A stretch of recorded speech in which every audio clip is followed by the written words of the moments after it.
ولا تحسبن الله غافلا عما يعمل الظالمون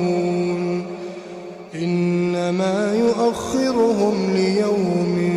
تشخص فيه الأبصار مهطعين مقنعي رؤوسهم لا يرتد إليهم طرفهم وأفئدتهم هواء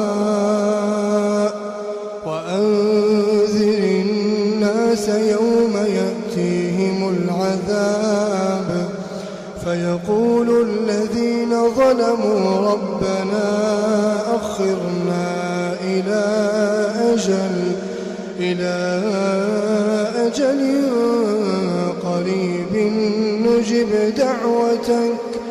نجب دعوتك ونتبع الرسل